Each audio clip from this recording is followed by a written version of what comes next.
Monsieur de Talleyrand qui me rendit compte de ces détails, des oreilles ardemment qui sont frères Bosson de Périgueux pour notre grand chevalier. Mais mon mari refusa toute cette jeune noblesse de Français qui ne s'était pas encore attachée à leur cul de l'empereur que concilier sa fierté avec son intérêt et recherchant de place en Hollande. Monsieur Ranulph d'Osman solliciter celle des chevaliers ou notre celle d'écuyer, mais désagréable, ainsi que mon mari les appelait, ne pouvions lui convenir, et il rejeta toute la demande au moment de mon départ. Monsieur Adrien de Montmorency va me prendre que Madame de Javre, âgée de 80 ans, venait de recevoir l'ordre de quitter Paris. J'allais à Saint-Cloud. On parlait à l'empereur lorsqu'il apprit que cette pauvre femme était si âgée et surtout qu'elle était le dernier descendante du fameux Duguesclin. Non seulement il lui permit de rester, mais lui accorda 6 000 francs de pension. Voilà, comme il était sévère sur les rapports du son ministre de la police, et comme il savait réparer les rigueurs quand il connaissait la vérité, une grande pétition devrait au moins tirer quelque charme du bien qu'elle permet de faire. Cette jouissance dans le cœur ne se lasse pas. Aussi, ma plus douce occupation fut-elle, avant de partir, d'obtenir des grâces. Les recettes générales étaient le seul place de faveur que l'empereur se réserva. Il fallait arriver par degrés à toutes les autres. Depuis 2 ans, j'ai demandé une recette rapportant 20 000 francs que pour les prétendus d'une cuisine d'Adèle. La famille attendait avec impatience cette place pour conclure ce mariage.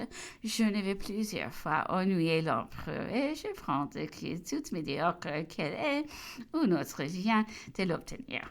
Je n'ose lui en parler encore, mais je me plains à ma mère qu'après m'avoir promis depuis longtemps le bonheur d'une famille à laquelle je m'intéresse, il m'oublie et me prive d'une faible grâce. Ma mère lui rapporte ma colère. Elle produit son effet. L'empereur rit et le soir même, il m'envoie la recette d'une des principales villes de France, d'un revenu de 100 000 francs, que j'étais heureuse du bonheur que je l'ai procuré. J'emporte moi-même la nouvelle dans une maison bien simple et bien modeste où, sans doute un instant avant, on accusait la rigueur du sort et où je n'avais plus à redouter qu'une trop grande joie. Une chose m'occupait encore beaucoup, c'était le mariage d'Adèle. J'étais aussi difficile sur le choix que je voulais faire pour elle, que je l'avais été pour moi. Personne ne me semblait assez parfait. Il faut convenu qu'elle viendrait me rejoindre en Hollande, où j'espérais enfin trouver un homme digne d'elle. Je dois rendre justice à mon mari, toujours si soupçonneux sur les femmes qui jamais sa méfiance nous arrivait, jusqu'à la personne d'Adèle. Ce caractère si doux, cette raison si soutenue, les forçayant comme tout le monde à la trouver charmante et à la respecter. Aussi chercha-t-il longtemps à la rendre juge entre nous deux. Il lui exposait ses griffes, se forçait d'avoir raison à ses yeux, mais ne pouvant la convaincre. Il cessa de l'honorer de sa confiance lorsque j'ai quitté Adèle. L'espoir de nous devoir bientôt adouci la tristesse de notre séparation. Saint-Leu était le point de départ. Mon mari, toute la maison étant déjà réunie. J'étais revenu tard de Saint-Cloud, où j'avais eu tant de peine à quitter ma mère, et je m'arrêtais à Paris pour divers arrangements. Ma queue était encombrée de monde et de voitures. Notre infirmière convoi allait se mettre en route. Ce mouvement, ces chevaux de poste me faisaient tant de mal, tant de jeu. C'était mon tour de dire adieu à la France. On part enfin, et le plus profond silence sur cette Bientôt, j'étais mieux avec une dame à attendre la voiture qui doit me conduire à Saint-Leu.